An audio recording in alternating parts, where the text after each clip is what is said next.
دنیا میں پیش آئے اچھے یا برے واقعات سے حاصل ہونے والا انسانی تجربہ اس پر شاہد ہے کہ بہت سارے لوگوں اور قوموں پر اللہ تعالیٰ کی نافرمانی کی وجہ سے دنیا میں ہی مختلف قسم کے عذاب آئے ہیں۔ مثلاً کوئی مسخ کیا گیا، کوئی زمین میں دسایا گیا، کوئی دریا میں غرق کیا گیا اور کوئی طوفان کی نظر ہوا۔ ان تباہ شدہ اقوام کی بستیوں کے کھنڈرات آج بھی حقیقت ہیں کہ نافرمانی پریشانی کا سبب ہے۔ اللہ تعالیٰ نے قرآن مجید میں مختلف پہلوؤں اور طریقوں سے بیان فرمایا ہے اور امت کو بد عملیوں کے برے نتائج سے آگاہ فرما کر اعمال کی اصلاح کا حکم دیا ہے۔ آج کچھ آیات کا ترجمہ پیش کرتا ہوں جن سے ظاہر ہوگا کہ انسان پر گزرنے والے حالات اس کے اپنے ہی اعمال کا نتیجہ ہیں۔ اللہ تعالیٰ کا ارشاد ہے، سورہ نحل میں اللہ تعالیٰ کا ارشاد ہے،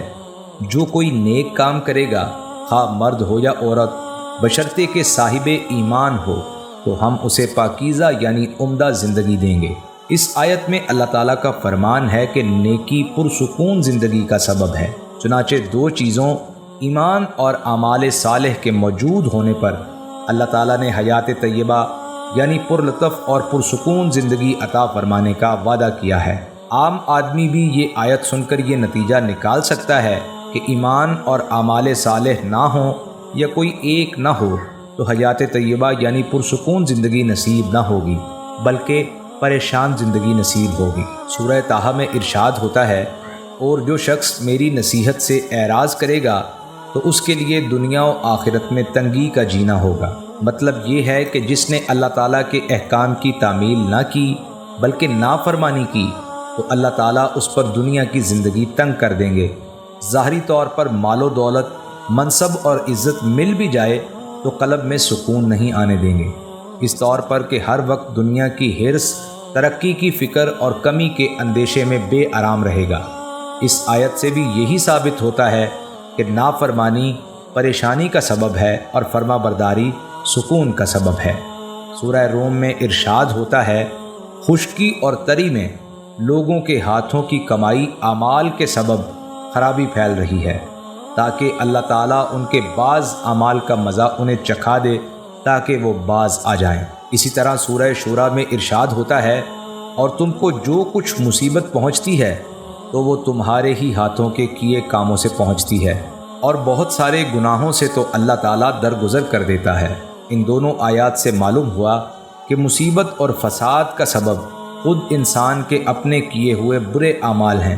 اور یہ بھی بآسانی سمجھ میں آ رہا ہے کہ اگر برے اعمال نہ ہوں تو یہ مصائب، آفات اور فسادات وغیرہ بھی نہیں ہوں گے۔ نتیجہ یہی نکلا کہ پریشانیوں کا سبب اللہ تعالیٰ کی نافرمانی ہے۔ اسی طرح سورہ اعراف میں اللہ تعالیٰ ارشاد فرماتے ہیں، اور اگر ان بستیوں والے ایمان لے آتے اور تقوی اختیار کرتے تو ہم ان پر آسمان اور زمین سے برکتیں کھول دیتے، لیکن انہوں نے جھٹلایا تو ہم نے ان کے اعمال کی وجہ سے ان کو پکڑ لیا۔ یعنی ایمان اور تقوی برکت و خوشحالی کا ذریعہ ہیں اور برے اعمال عذاب و پکڑ اور پریشانی کا سبب ہیں۔ سورہ ہود میں ارشاد ہوتا ہے، اور اے میری قوم، تم اپنے گناہ اپنے رب سے معاف کرواؤ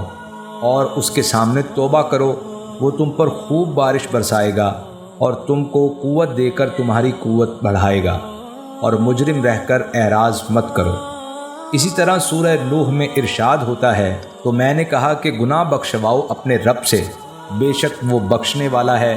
تم پر آسمان کی دھاریں برسائے گا یعنی بارش برسائے گا، اور بڑھا دے گا تم کو مال اور بیٹوں سے یعنی بیٹے اور مال عطا کرے گا، اور بنا دے گا تمہارے واسطے باغ اور بنا دے گا تمہارے لیے نہریں۔ ان دونوں آیات میں نعمتوں اور برکات کے حصول کا طریقہ گناہوں سے توبہ، استغفار اور تقوی کو بیان فرمایا ہے۔ جب معلوم ہوا کہ گناہوں کا چھوڑنا اور توبہ کرنا مال و اولاد کی کثرت اور خوشحالی کا سبب ہے تو اس سے لازمی طور پر صاحب عقل و شعور یہی نتیجہ نکالے گا کہ گناہ اور نافرمانی نعمتوں میں کمی اور بدحالی کا سبب ہے۔ سورہ طلاق میں ارشاد ہوتا ہے، اور جو شخص اللہ تعالیٰ سے ڈرتا ہے اللہ تعالیٰ اس کے لیے نجات کی شکل نکال دیتا ہے اور اس کو ایسی جگہ سے رزق پہنچاتا ہے جہاں اس کا گمان بھی نہیں ہوتا۔ اس آیت میں تقوی کو نجات اور وسعت رزق کا سبب بتایا ہے، اور اس کا عکس یہی ہے کہ نافرمانی اور گناہ پریشانیوں میں گرفتار ہونے اور قلت رزق اور نعمت میں کمی کا سبب ہیں۔ اسی طرح سورہ نحل میں ارشاد ہوتا ہے، اور بتائی اللہ نے ایک بستی کی مثال جو چین و امن سے تھی، چلی آتی تھی اس کی روزی فراغت سے ہر جگہ سے، پھر ناشکری کی اللہ تعالیٰ کی نعمتوں کی، پھر مزہ چکھایا اس کو اللہ نے بھوک اور خوف کے لباس کا۔ ناظرین، اگر غور کیا جائے تو یہ آیت در حقیقت ایک آئینہ ہے